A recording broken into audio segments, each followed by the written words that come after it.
¿Se han dado cuenta de que ustedes tienen una gran necesidad? Y esa necesidad tan importante es entender el libro de Apocalipsis. Debemos entender el mensaje de Juan en el libro de Apocalipsis porque, al acercarnos a los tiempos finales, este libro nos preparará para una vida de rectitud, tomando las verdades proféticas para aplicarlas a nuestra vida, mantenernos fieles y tener un testimonio agradable ante Dios. También sabemos que la persona que lea y escuche el libro del Apocalipsis, entienda su mensaje y lo ponga en práctica en su vida, esa persona será bendecida. Y uno de los propósitos de nuestra organización es que ustedes puedan vivir en fidelidad y reciban las bendiciones de Dios. Comenzamos esta serie la semana pasada y la hemos titulado Cortos del Apocalipsis, porque se tratará de videos más cortos en su mayoría que abordarán un solo tema en lugar de centrarse en un pasaje bíblico, a fin de ayudarnos a comprender algunas de las cosas principales que nos encontramos en el libro de Apocalipsis. La semana pasada hablamos de Babilonia, de ese misterio, y vimos que Babilonia era un imperio que quería traer destrucción a Judá, a Jerusalén, a las promesas de Dios. Babilonia tomó cautivo al pueblo judío, los sacó de su tierra y es allí donde Dios, a fin de cuentas, quería que estuviera su pueblo. Obviamente, fue por su desobediencia que Dios lo permitió, incentivando a Nabucodonosor a ir a Judá. Pero Nabucodonosor no lo hizo por obediencia a Dios, sino por su propia maldad. Y por eso, ese imperio fue castigado por Dios debido a sus actos en contra del pueblo judío. Hablamos de un término muy importante que tiene que ver con esta segunda entrega, porque este episodio de Cortos del Apocalipsis se titula La bestia del Apocalipsis. Ahora bien, el término bestia, y esto lo vimos la semana pasada, representa a un imperio, de la misma manera que señalé la semana pasada al hablar del libro de Daniel, el cual es fundamental para entender el libro del Apocalipsis. Juan se inspiró y tomó muchos de esos conceptos que se encuentran en el libro de Daniel y en otras partes de las profecías para incorporarlos al libro de Apocalipsis. Y si consultan el capítulo 7 de Daniel, verán que Daniel tuvo una visión de 4 bestias, y lo que debemos saber es que ese pasaje del capítulo 7 de Daniel, esa visión de 4 bestias, nos está hablando de 4 imperios distintos. Igualmente, en nuestro estudio de Apocalipsis 13, donde se habla de la bestia, se refiere a un imperio, como ya veremos, que gobernará el mundo. Para los que no hayan visto el episodio anterior, la Babilonia de la que habla el libro de Apocalipsis es, de hecho, ese imperio final, esa bestia final en la que nos enfocaremos en este estudio. Hay una gran correlación, una fuerte cohesión entre Babilonia y la bestia. Y ambas cosas son una sola. Ambas se refieren a ese imperio final que será gobernado por el anticristo. En esta sesión tendremos una mayor claridad sobre la bestia. ¿Qué va a hacer? ¿Cómo afectará al cuerpo de creyentes, a los discípulos que estén vivos en los últimos días? Si alguien ha llegado a creer que antes de que el anticristo esté operando activamente, la comunidad de creyentes será removida, sepan que esto no es bíblico. Sé que hay pasajes de la Biblia que han sido interpretados de esa manera, pero sencillamente no es correcto. Busquen el capítulo 13 de Apocalipsis. vamos a ver una presentación precisa de lo que dice este texto en su primera mitad, en los primeros 9 versículos de Apocalipsis 13. Te invito a leer esto en tu Biblia atentamente y mi deseo es que recibas una traducción muy literal para que puedas ver el texto real. Y haciendo una traducción fiel del mismo, voy a leer desde el Textus Receptus en griego que tengo en mi mano. Voy a mirar el texto en griego y a traducirlo de la forma más literal posible. Comencemos. Apocalipsis capítulo 13, verso 1. Vemos al final del capítulo 12 que Juan está parado en la arena, es decir, en la orilla del mar, en la playa, mirando hacia el mar. Noten lo que dice en el versículo 1. Dice, y vi que del mar emergía una bestia. Tenemos a la bestia y sabemos que, según el capítulo 7 de Daniel y otros pasajes proféticos, la bestia en las Escrituras representa a un imperio. Y hay algo muy importante. Dice que esa bestia, de la que pronto sabremos más, emerge del mar, el cual también sabemos que en un sentido bíblico y profético, nunca está en calma.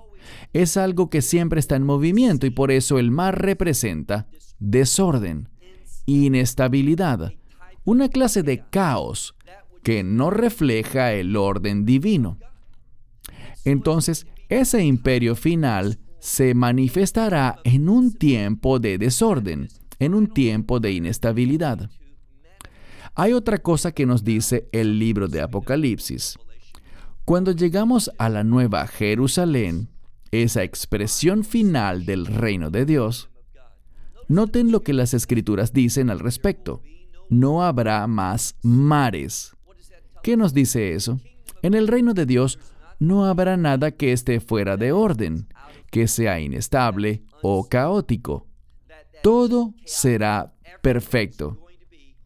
Todo estará en concordancia con la voluntad de Dios. Pero volvamos aquí. Juan dice que vio emerger del mar una bestia.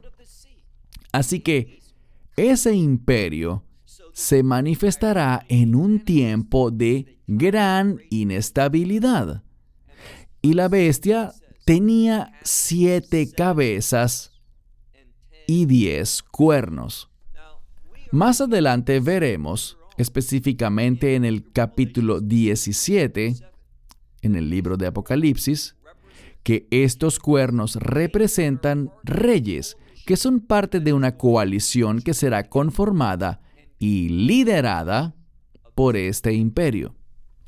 El número 10 puede representar totalidad, integridad, así que, aunque sean 10, pueden estarse refiriendo al mundo en su totalidad, pero volvamos a la lectura. En la mitad del versículo 1, tenía 7 cabezas y 10 cuernos, y sobre sus cuernos 10 diademas.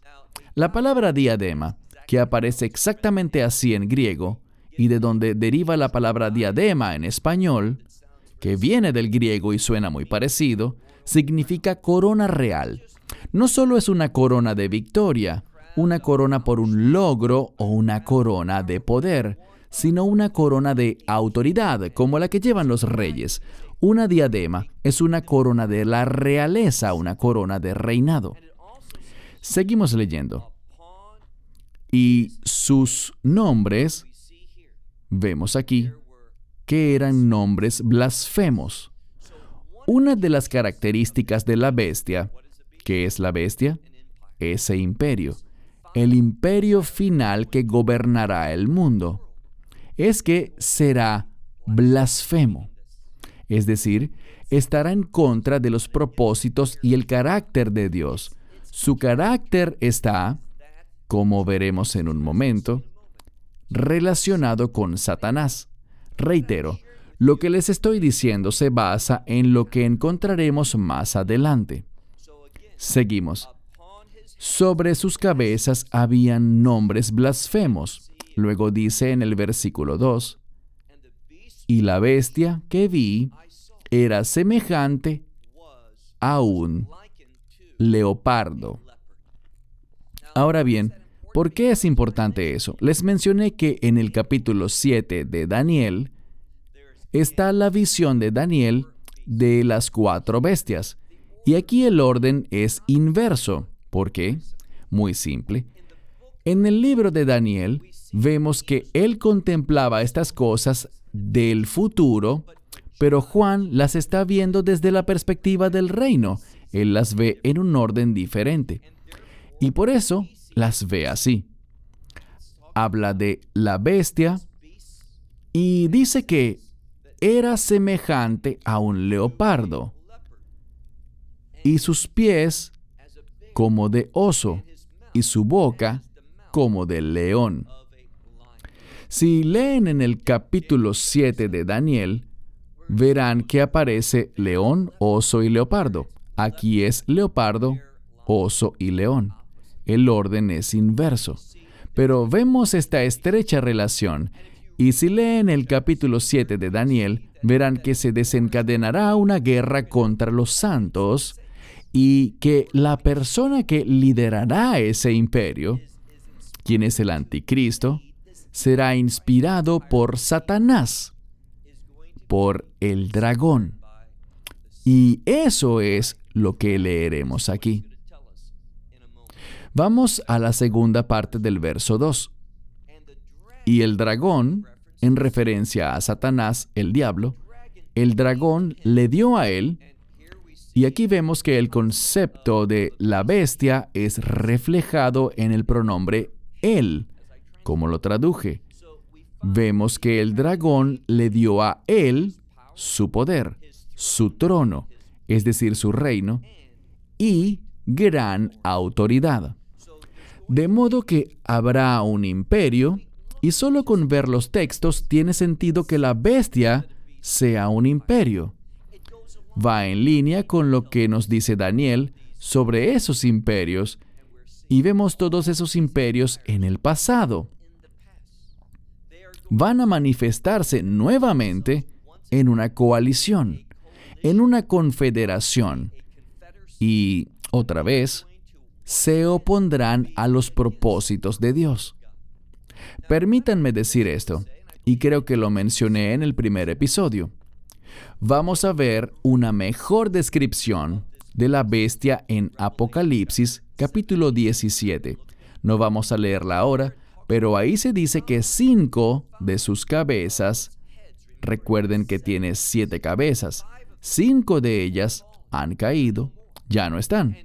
Y se refieren a Egipto, Asiria, Babilonia, los medos y los persas, fueron la cuarta, y los griegos. Esas son las 5 que ya no existían. Es obvio que en el tiempo de Juan gobernaban los romanos. Y dice que una está, pero existe otra, la séptima. Y en Apocalipsis 17 vemos que la séptima vendrá, pasará y luego volverá. Y veremos la explicación de eso. ¿Cuál es su propósito en eso? Sigamos con la segunda parte del versículo 2. La palabra dice, y el dragón le dio a él, a la bestia, a ese imperio, su poder, su trono, es decir, su reino, y su gran autoridad. Versículo 3. Y vi una de sus cabezas. Uno de esos imperios, y yo sugeriría que se trata del séptimo, el que vemos en Apocalipsis 17, dice que son 7, y la clave está en el séptimo. Verso 3. Y vi una de sus cabezas como herida de muerte, pero su herida mortal había sido curada. Esto nos da mucha información. Algunas escrituras dicen que solo parecía haber sido herida de muerte. Eso no es correcto. Fue una adición al texto. Lo que esto nos dice es que una de sus cabezas será herida de muerte, es decir, que recibirá una herida mortal, va a morir, pero habrá una curación, una nueva manifestación de ese imperio. Esto se enseña muy claramente, no es una interpretación. Se enseña claramente en el capítulo 17 de Apocalipsis, donde dice que la bestia tenía 7 cabezas, como dice aquí, también 10 cuernos. Y se da énfasis a las cabezas. Vemos que dice que 5 han caído, una aún existe y otra más vendrá. Y luego nos dice que esa 7ª que vendrá también es la 8ª. Así que reaparece, resurge. Y eso es precisamente lo que la Escritura nos dice aquí. Fue vencida, recibió una herida mortal, no una que parecía ser fatal, sino que le provocó la muerte. Es lo que dice literalmente. Y su herida mortal, una vez más, muerte, es una falsa resurrección. Dice que esa herida mortal había sido curada. ¿Y qué pasó? Por haber sido curada, y eso lo entendemos como un resurgimiento, como una nueva manifestación. Y debido a eso, se maravilló toda la tierra en pos de la bestia. Y hay quien agrega otra palabra y dice que siguieron a la bestia. Eso es cierto, pero fue el hecho de maravillarse, de asombrarse al ver esa curación, el resurgimiento de ese imperio, lo que causó gran admiración. ¿Cómo entender ese gran asombro? Fue impactante para la gente que ese imperio resurgiera. Así que debemos preguntarnos, ¿cuál imperio podrá ser? Era el 7º. Había desaparecido y va a resurgir en los tiempos finales. Luego de sufrir una herida mortal, la herida fue curada y eso causará un gran asombro en el mundo, que irá en pos de la bestia. ¿Para hacer qué? Verso 4. Y adoraron al dragón. Así que está la bestia, el anticristo, quien es el líder de ese imperio. Recuerden que la bestia es un imperio, el mismo al que nos referíamos la semana pasada cuando hablábamos de Babilonia, solo que con otro nombre para ese imperio en los tiempos finales. Leemos en el verso 4, y adoraron al dragón que le había dado autoridad a la bestia. Y adoraron a la bestia diciendo, ¿quién como la bestia? ¿Quién podrá batallar contra él? Bien, esto es importante porque habrá un sentimiento de desesperanza, de total desesperación. Si es capaz de resurgir de la muerte, ¿cómo podremos vencerlo? Los que pertenecen al mundo, y luego especificaremos eso mejor, los que pertenecen al mundo, los que se guían por sus ojos, sus sentidos, para tomar decisiones en lugar de guiarse por la palabra de Dios, las enseñanzas de Dios, esas personas irán en pos de la bestia. Seguirán a la bestia y adorarán al dragón. Y el dragón es la fuente de su autoridad. Y adorarán a la bestia diciendo, ¿quién como la bestia? ¿Quién podrá batallar contra él? Leamos el verso 5. Y se le dio. Recuerden que la fuente es el dragón, el diablo, Satanás. Y se le dio boca que hablaba grandes cosas y blasfemias. Es decir, varios tipos de blasfemia. Esta es la segunda vez que nos topamos con esa palabra. Y es muy significativa, porque ese imperio que surgirá ejercerá su dominio sobre todo el mundo y va a ser blasfemo, es decir, contrario al carácter, contrario a los propósitos, contrario a todo lo que tiene que ver con el Dios único y verdadero. Seguimos leyendo. Y se le dio boca que hablaba grandes cosas y blasfemias. Versículo 5. Y se le dio autoridad para obrar, funcionar, actuar. ¿Por cuánto tiempo? Por 42 meses. Y esto implica que durante 42 meses, que son 3 años y medio, es decir, 1260 días, actuará la mayor parte del tiempo sin restricciones.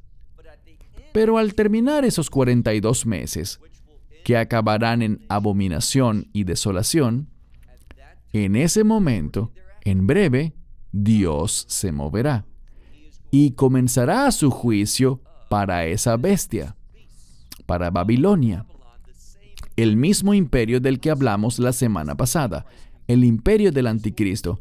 Él comenzará, después de 42 meses, a destruir a la bestia, a ese imperio. La buena noticia es que una vez que empiece el juicio de Dios sobre ese imperio, nosotros, los verdaderos creyentes, no estaremos allí. Pero noten lo que dice. Veamos al versículo. En Apocalipsis capítulo 13, versículo 6. Y abrió su boca en blasfemias. Esta es la tercera vez. Abrió su boca en blasfemias contra Dios, para blasfemar, ¿qué cosa? Su nombre. Se nos enseña que el nombre es sinónimo de carácter. Así que él blasfema el carácter de Dios. Él está en contra de la santidad, la justicia, la misericordia, la gracia, la verdad, todo lo que Dios representa, su santidad. Ese imperio estará en contra de todo eso. Bien, para aquellos de ustedes que están pensando, menos mal que yo no estaré aquí cuando esto empiece, deben leer este capítulo con mucha atención. Noten lo que dice aquí. Dice, y antes de que lleguemos al asunto principal, permítanme terminar el versículo 6. No solo va a blasfemar el nombre y el carácter de Dios, sino también su tabernáculo, es decir, su morada. Y, noten lo que dice aquí, los que moran en el cielo. Esto también es una pieza importante para entender el libro de Apocalipsis. En el libro de Apocalipsis se habla de dos clases de personas. Y hay distintas denominaciones para estos dos grupos de personas. Pero para esta sesión del día de hoy, se habla de los que moran en el cielo y los que moran en la tierra. ¿Qué significa esto? Los que moran en el cielo no se refieren necesariamente al lugar donde están ubicados actualmente. La mayoría del texto del libro de Apocalipsis tiene que ver con las personas que están vivas sobre la tierra, salvo algunas excepciones, algunas visiones, pero mayormente habla de los que están sobre la tierra. Así que los que moran en el cielo están aún en la tierra, pues esto se refiere a su ciudadanía, a que su lealtad es para el cielo. Allí es donde pertenecen. Eso es lo que ellos representan, el reino de los cielos. Así que Él está contra ellos, blasfema contra ellos. Noten lo que dice el verso 7. Y se le permitió hacer guerra contra los santos. Habíamos visto antes que se le había permitido hacer algo. Se le permitió hacer guerra. Hacer guerra. Ese es su propósito, hacer guerra. Aquí en el texto dice, contra los santos. ¿Quiénes son los santos? ¿Será el Israel no redimido? No es así. Son los creyentes.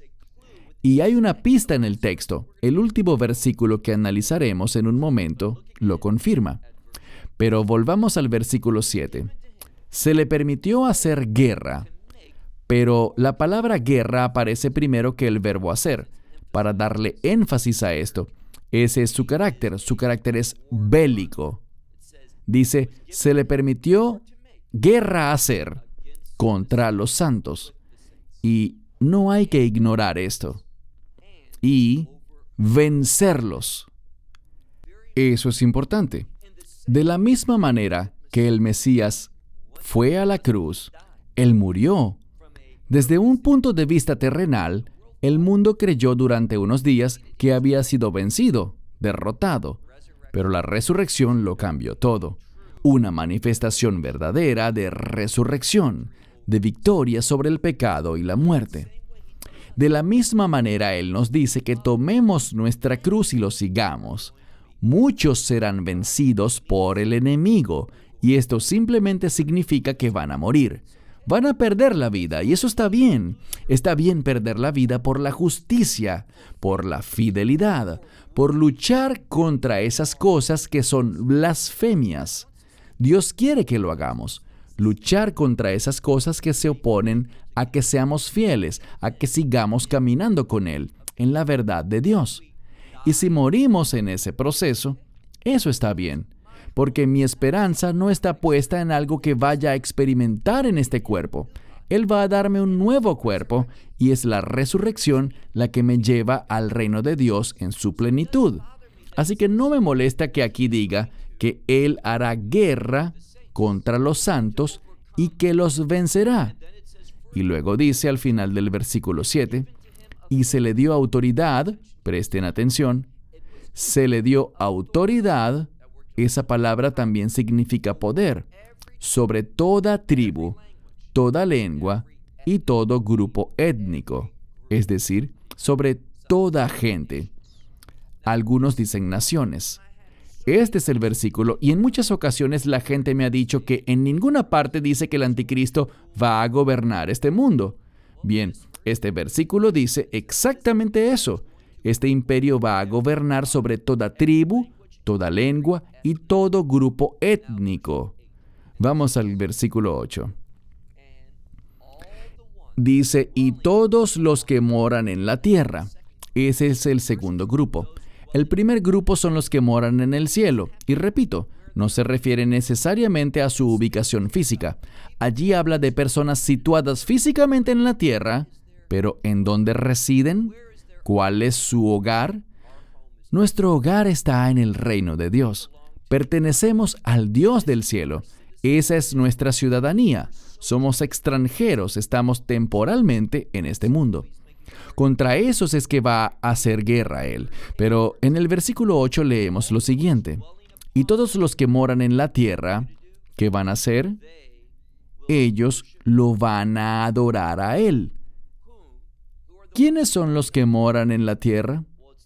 Aquellos cuyos nombres no están inscritos en el libro de la vida del Cordero. Esos que no lo van a adorar a Él son aquellos cuyos nombres están inscritos en el libro de la vida del Cordero. Aquellos que moran en la tierra, ellos pertenecen a este mundo. Sus nombres no están inscritos en el libro de la vida del Cordero. Y noten esto otro que dice sobre el Cordero. Es muy importante este término Cordero, que aparece a lo largo del libro de Apocalipsis en referencia al Mesías. Porque el Cordero se relaciona con la Pascua. La Pascua se relaciona con la redención. Y cuando habla del libro de la vida, es la vida que se obtiene por la redención del Cordero, por la sangre del Cordero. Volvamos al texto. Dice aquí, en el verso 8, y todos los que moran en la tierra, cuyos nombres no están inscritos en el libro de la vida del Cordero, van a adorar a esa bestia. Ahora bien, cuando habla del Cordero, vemos que al final del versículo 8 dice que el Cordero fue inmolado desde el principio del mundo.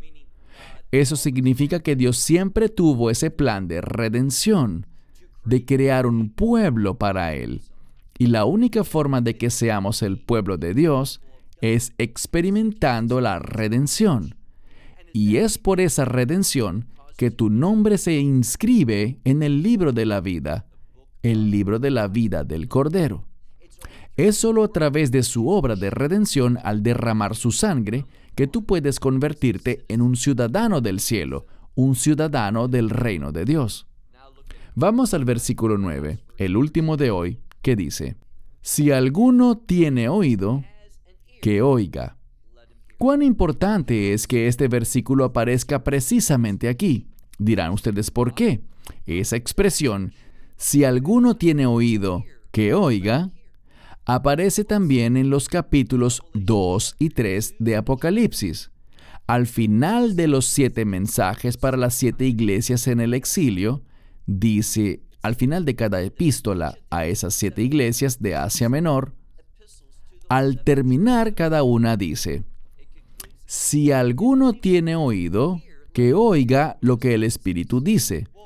Esta es una afirmación parecida a esa, para avisarnos que esto tiene relevancia. ¿Para quién? Lo que estamos aprendiendo tiene relevancia para el cuerpo de creyentes, la congregación de los redimidos, esos cuya ciudadanía está en el cielo. En otras palabras, la eclesia o la iglesia. Aquellos que forman parte de la congregación de los redimidos tienen sus nombres inscritos en el libro de la vida del Cordero y no se someterán al anticristo, a su imperio. Ellos se resistirán, hablarán y actuarán en contra de ese imperio del anticristo, ese que aprendimos la semana pasada, que es llamado Babilonia, más adelante en el libro de Apocalipsis, y que aquí es llamado la bestia. Y la bestia es simplemente un imperio. Algo que deben saber es que estas bestias, recuerden lo que dice en Apocalipsis 17, y con eso cerramos. Allí habla de que 5 han caído: Egipto, Asiria, Babilonia. El cuarto son los medos y los persas. El quinto es Grecia. El sexto es el imperio romano. Y luego tenemos al séptimo. Debes ser capaz de identificar cuál es el séptimo. Hablaremos de ese séptimo imperio en otro episodio, que es parte de estos eventos de los tiempos finales, y que será también el octavo. Es muy importante, es absolutamente necesario que sepan cuál es, porque eso les dará un gran entendimiento. Permítanme concluir con esto. Todos estos imperios tienen algo en común, y es que fueron perseguidores de Israel. Estaban en contra de los propósitos de Dios, del carácter de Dios. Todos fueron blasfemos en su naturaleza. Querían oponerse a la voluntad de Dios. Esto es lo que nos cuenta Juan. Esa bestia final es única, según el capítulo 7 de Daniel. Esa cuarta bestia es única, es distinta a todas las demás. ¿Por qué? Porque ciertamente recibirá todo el poder, toda la autoridad, toda la inspiración para todo lo que hará de parte del dragón. Así que la bestia es el imperio del dragón, el imperio de Satanás, la encarnación de Satanás, el anticristo que gobernará.